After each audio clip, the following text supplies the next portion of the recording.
Olá, turma! Eu tive um probleminha com meu notebook.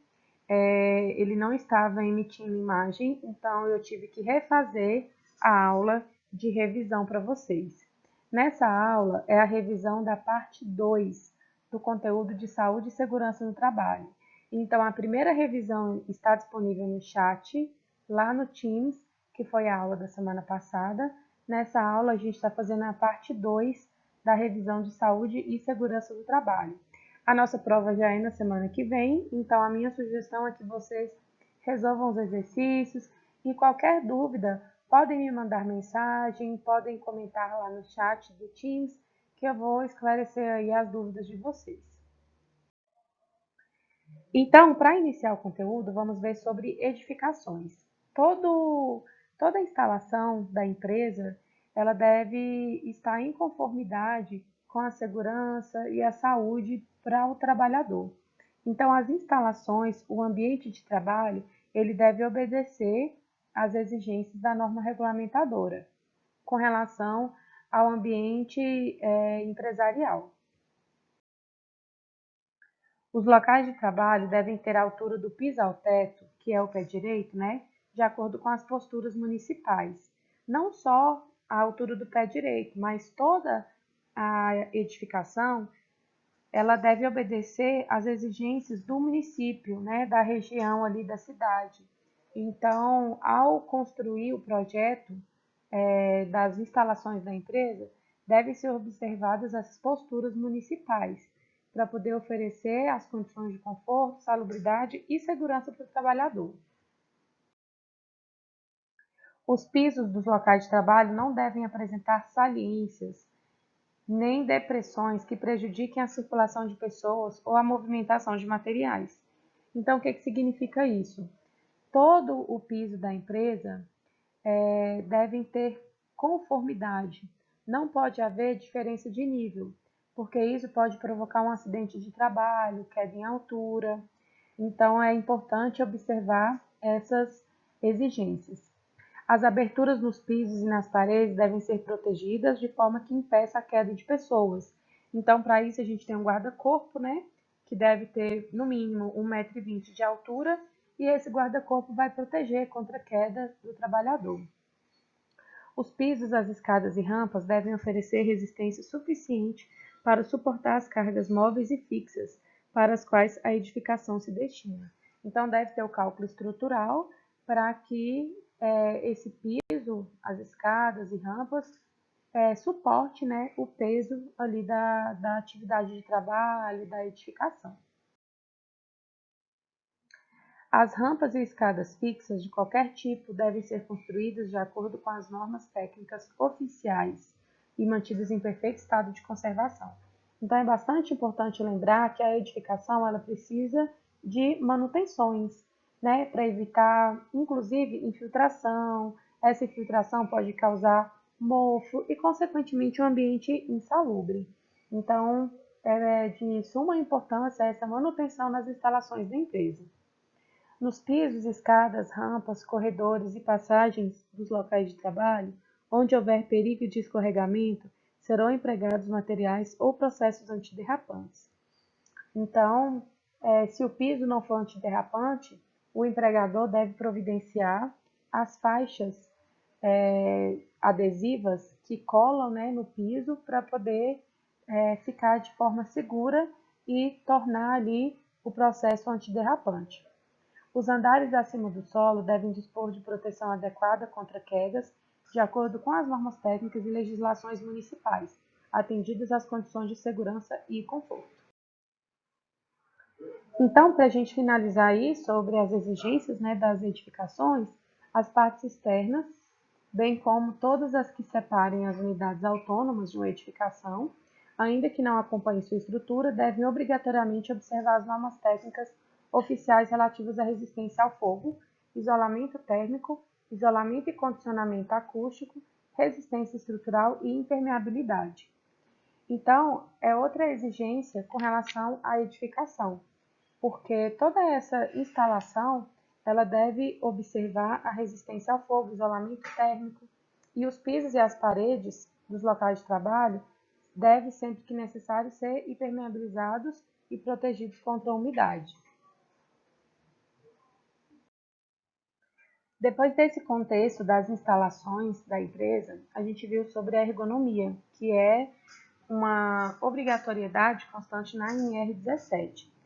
A ANR17 ela estabelece condições de conforto do ambiente físico e relacionado à ergonomia cognitiva e à ergonomia organizacional. Então, todos esses parâmetros devem ser observados porque muitas doenças relacionadas ao trabalho são desencadeadas por fatores ergonômicos. A lesão por esforço repetitivo, doença osteomuscular relacionada ao trabalho, entre outras doenças por esforço repetitivo intenso ou carregamento excessivo de peso. Tudo isso são fatores ergonômicos que contribuem para um adoecimento no trabalhador. E as condições do ambiente físico também vão influenciar nos parâmetros relacionados à ergonomia.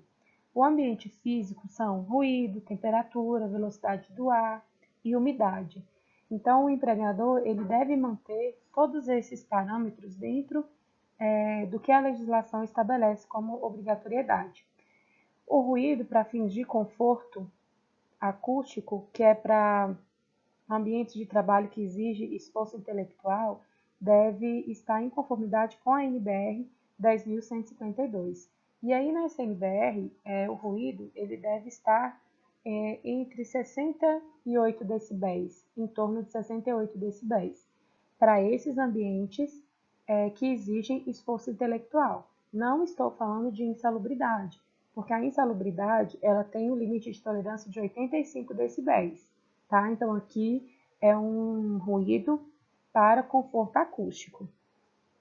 O índice de temperatura efetiva deve estar entre 20 e 23 graus centígrados, e a velocidade do ar não superior a 0,75 metros por segundo. A umidade do ar não inferior a 40%. Então, essas são as exigências da NR17 com relação ao conforto no ambiente físico. Nós temos também algumas exigências relacionadas à postura do trabalhador no ambiente de trabalho. Então, o trabalho que é realizado com a obrigatoriedade de o trabalhador estar em pé, ele deve oferecer alternância, né, de hora o trabalhador está sentado, hora ele está em pé, é um período de descanso. Deve haver também pausas durante a jornada de trabalho. Ginástica laboral também é uma medida de controle obrigatória dentro da NR17. E para isso tem a análise ergonômica do trabalho, que é um estudo feito para que possa identificar as causas dos riscos ergonômicos e, consequentemente, as medidas de controle. Então, é necessário que essa análise ergonômica seja elaborada por um profissional capacitado e todas as ações adotadas na análise ergonômica devem ser implementadas pela empresa, a fim de evitar essas doenças relacionadas aos fatores ergonômicos.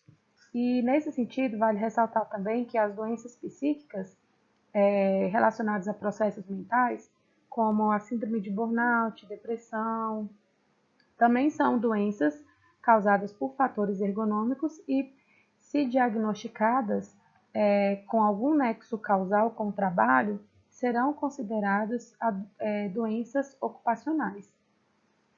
E aí a gente tem aqui os benefícios que essas medidas ergonômicas trazem para a organização. Por quê? Quando a empresa ela investe na ergonomia para melhorar as condições de trabalho, ela tem aumento de produtividade, da qualidade, redução de desperdícios, economia de energia, mão de obra, manutenção, redução do absenteísmo devido a acidentes e doenças ocupacionais. Então, o trabalhador ele vai se sentir mais saudável, ele vai sentir que o ambiente de trabalho é um ambiente confortável e vai evitar adoecimentos. Consequentemente, vai ser um trabalhador que não será faltoso, né? Então, a gente tem aí mais pontualidade, mais absenteísmo, satisfação, conforto e motivação dos trabalhadores. Vale ressaltar que as doenças ergonômicas figuram no topo da lista de afastamentos, né, do INSS, Então, quando a gente tem esse investimento em medidas de controle relacionadas à ergonomia, a gente evita também os afastamentos relacionados a benefícios sociais.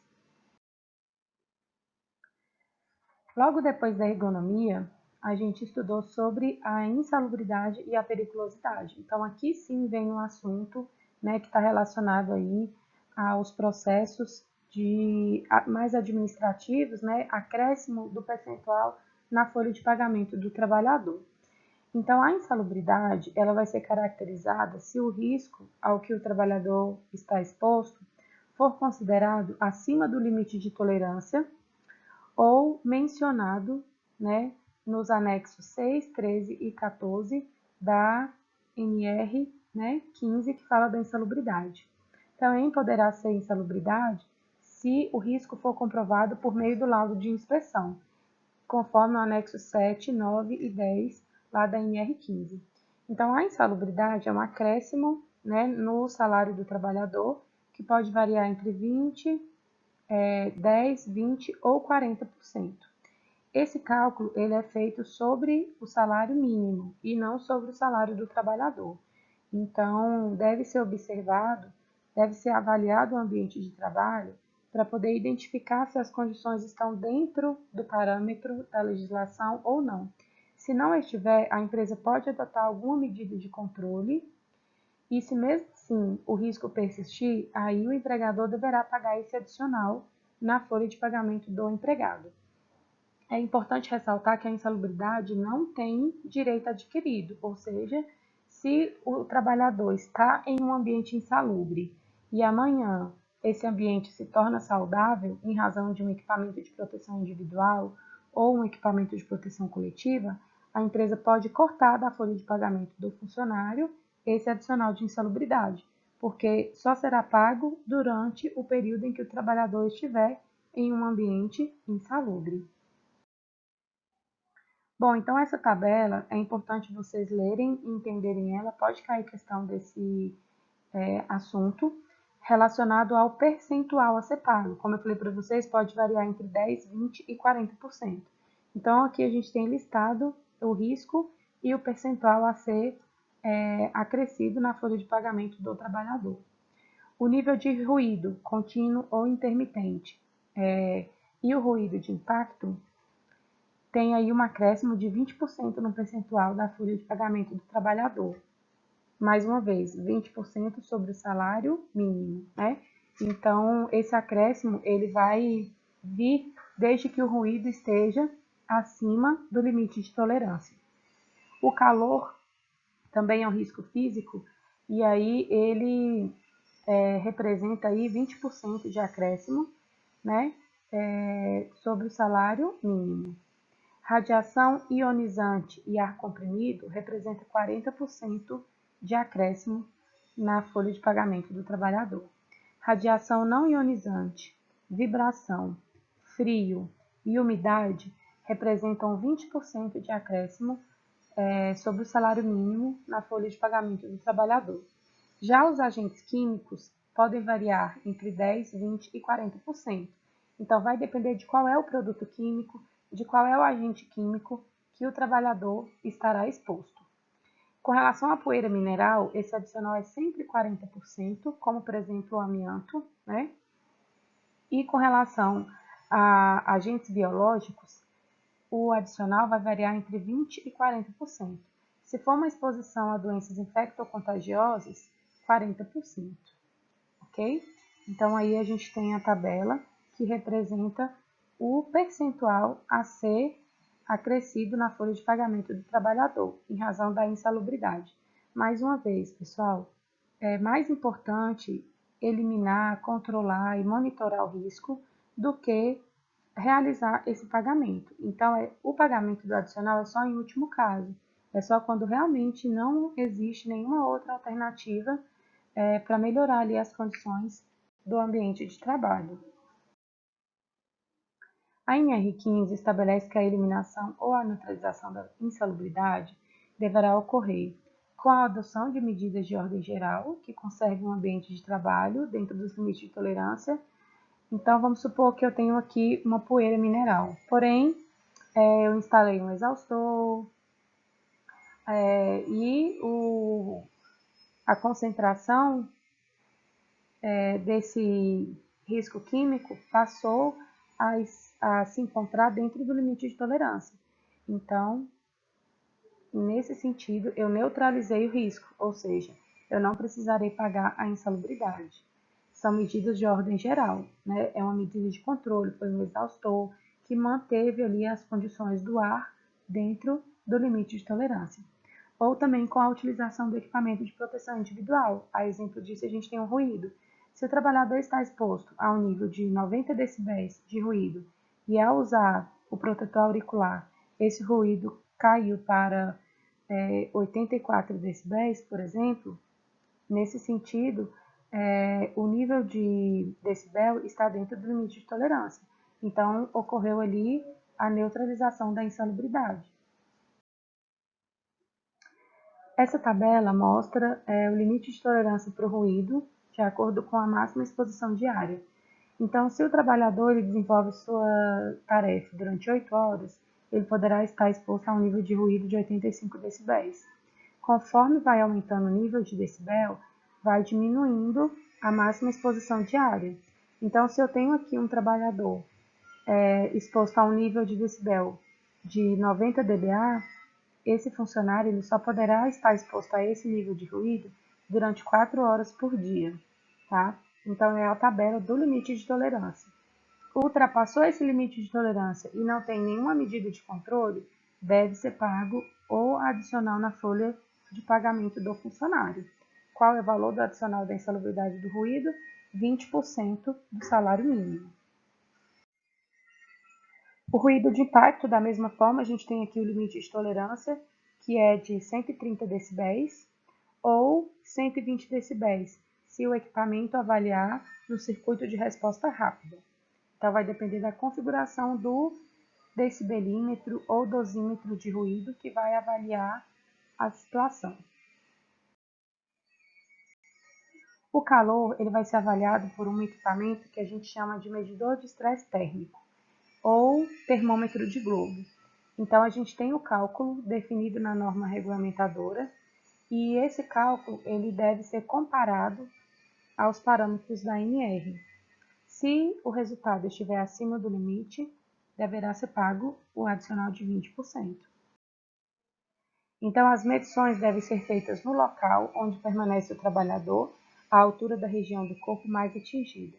Os períodos de descanso serão considerados tempo de serviço para todos os efeitos legais, e a determinação do tempo de atividade é feita consultando-se o quadro 3 da NR15. Então, o instrumento de avaliação é o termômetro, né, que a gente chama de termômetro de globo ou medidor de estresse térmico, e ele vai medir três temperaturas: o termômetro de bulbo úmido natural, o termômetro de globo e o termômetro de bulbo seco.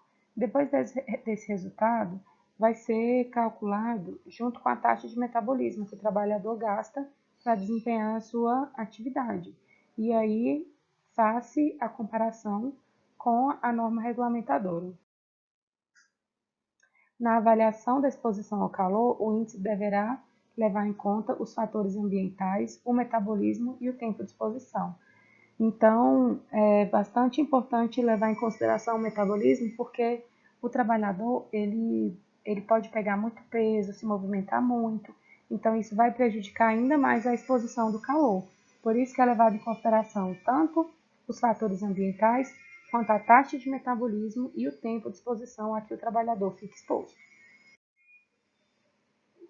A iluminação foi revogada, não é considerado insalubridade.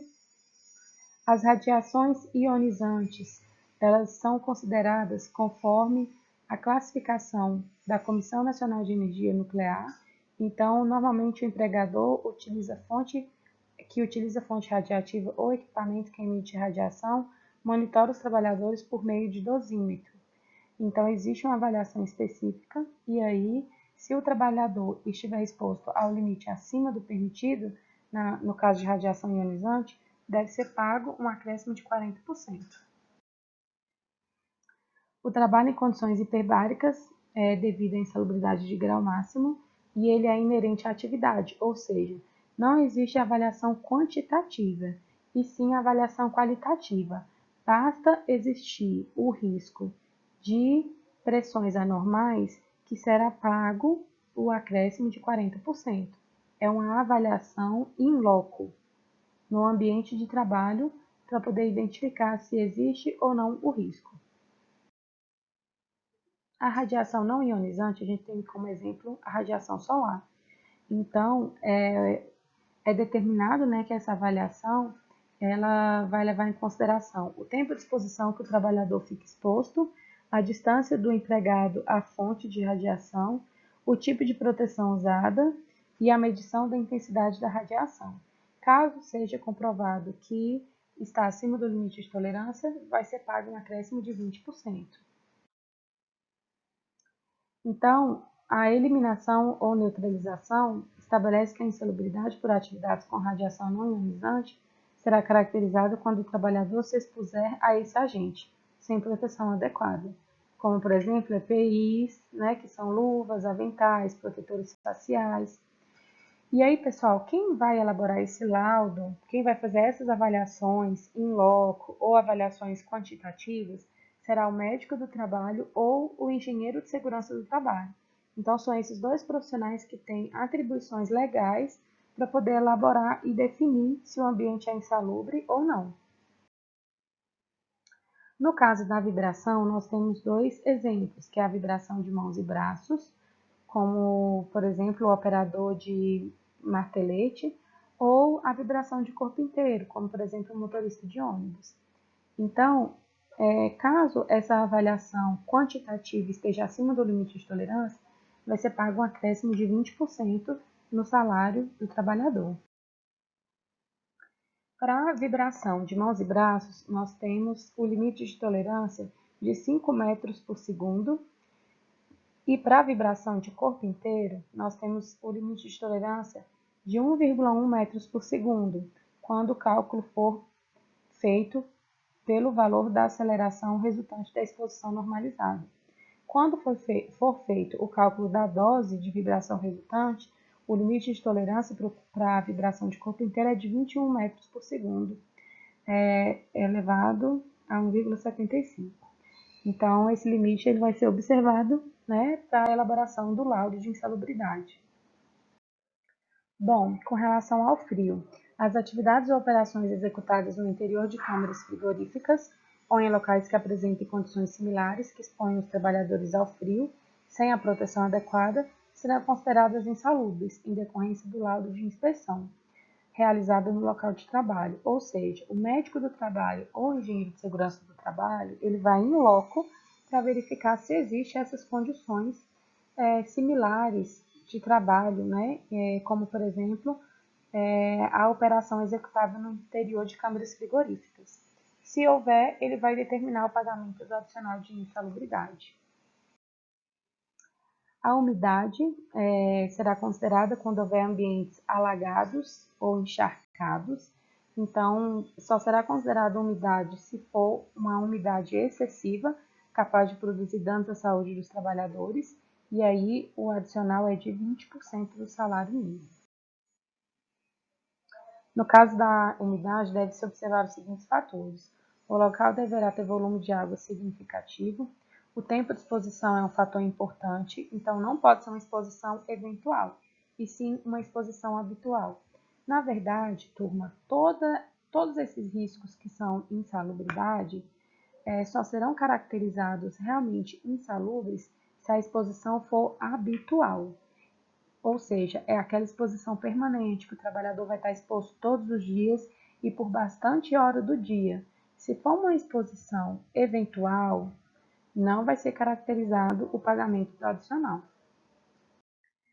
Então, aqui, para a gente finalizar sobre a insalubridade, temos os riscos químicos, que vão variar entre 10%, 20% e 40%.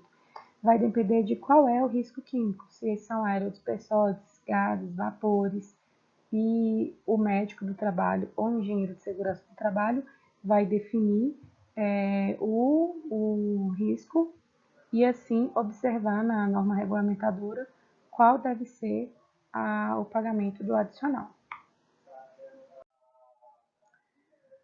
Bom, logo após a insalubridade, nós vimos sobre a periculosidade. Tanto a insalubridade quanto a periculosidade deverá ser caracterizada pelo médico do trabalho ou engenheiro de segurança do trabalho, por meio do laudo, né? A insalubridade é um adicional de 10, 20, 40% e a periculosidade é um adicional de 30%. Porém, vamos entender a diferença.